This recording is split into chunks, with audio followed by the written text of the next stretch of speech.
बर्तमान सुभद्रा योजना हिताधिकारी गोटे बड़ खुशी खबर आसी जाइए। मार्च 8 तारिख में जिते सब सुभद्रा योजना हिताधिकारी रहिले से चतुर्थ इन्स्टलमेंट बा फोर्थ इन्स्टलमेंट मिलवा जाऊँगी सुभद्रा योजनार।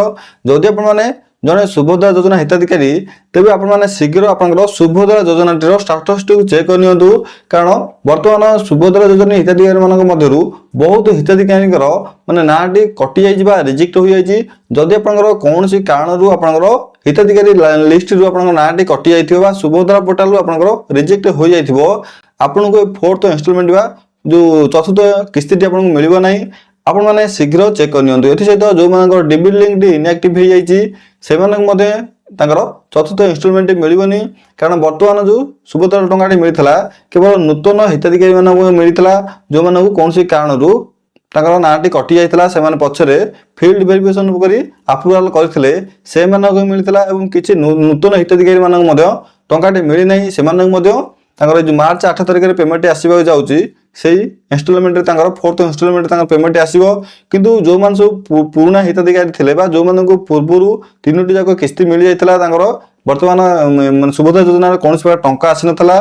तेणुक आपने जिते सब पुराना हिताधिकारी रही जो मैंने टोटाल 3टा जाक इन्स्टलमेंट पाई जाइए तेज जब आप स्टाटस टी चेक करना तेज शीघ्र चेक करनी। सुभद्रा पोर्टाल मध्यम आपने स्टाटस टी चेक करेंगे कि जो सुभद्रा योजना टोल फ्री नंबर अच्छी से नंबर को जोगाजोग कर माने सुभद्रा योजना जो स्टाटस टी से चेक करनी, कारण बहुत हिताधिकारी मानकर स्टाटस टी माने एप्लिकेशन रिजेक्ट हो जाए 3टा इन्स्टलमेंट मिलता कि जो मान सब 4 चकिया जान कि अन्य कौन अधिक जगह बिल बाड़ी कि से माने बर्तमान सुधा सुभद्रा योजना नाटी कटि जाइए टंका मिल ना कि जो मान सब राशन कार्ड टी कटि जाइए एथरक सुभद्रा योजना टंका मिलनी।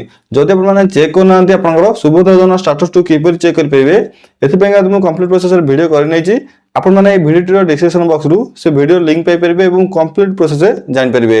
एथि से तो मैं आपको आउ गोटे कथा कहि दउची वर्तमान बहुत लोकंकर मध्य Aadhaar annual debit link bank account inactive हो जाए। जो मानकर भी डेबिट लिंक बैंक इनएक्टिव हो जाइथिबो से फोर्थ इन्स्टलमेंट बा चतुर्थतम किस्ती मिल ना तेज आपने शीघ्र ये 2टा स्टाटस चेक कर दिखाँ। सर्वप्रथम आप चेक करूँ कि आप सुभद्रा योजना स्टाटस टी एक्टिव अच्छी ना एक्टिव ना। जदि आप सुभद्रा योजना स्टाटस टी एक्टिव थी तेज आप जो बैंक अकाउंट डेबिट लिंक अच्छी से चेक करनी, कारण जदि आप bank account debit link inactive थी लिंक थी कि इनएक्टिव थी आप सुभद्रा योजना टंका आप अकाउंट को माने रिसीव करेंगे। तेणुक आपने सुभद्रा योजना स्टाटस सहित आप डेबिट लिंक बैंक टी चेक करनी आप डेबिट लिंक बैंक टी एक्टिव अच्छी ना ना। और जो मैंने भी नूतन हिताधिकारी नुआ हिताधिकारी जो मैंने टंका मिली ना से शीघ्र चेक करनी हे तो आप डेबिट लिंक इनएक्टिव थी कारण कि आप बैंक अकाउंट सहित डेबिट लिंक नथिबा कारण आपको तो पेमेंट मिल न। जदि भी आप कौन कारण पेमेंट मिली ना जो मैंने नुआ हिताधिकारी से बैंक अकाउंट डेबिट लिंक कर आपंकर जो चतुर्थ माने फोर्थ इन्स्टलमेंट सुभद्रा योजना टंका मिल आपंकर अकाउंट को निहाती भाव आसीज तेज आपने शीघ्र कर।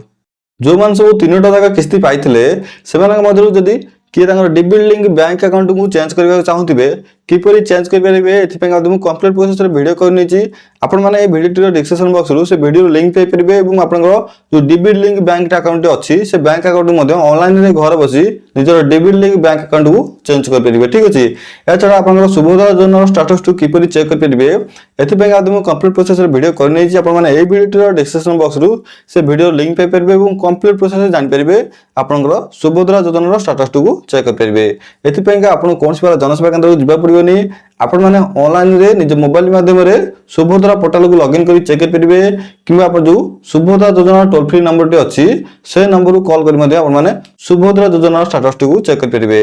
एछड़ा जब अन्य कौन क्वेश्चन अच्छी डाउट अच्छी आपने चैनल को सब्सक्राइब कर मत कमेंट करूँ यार रिप्लाई आपको निहाती भाव देदेवी। तब चलते देखा आउ एक वीडियो रोचे। धन्यवाद।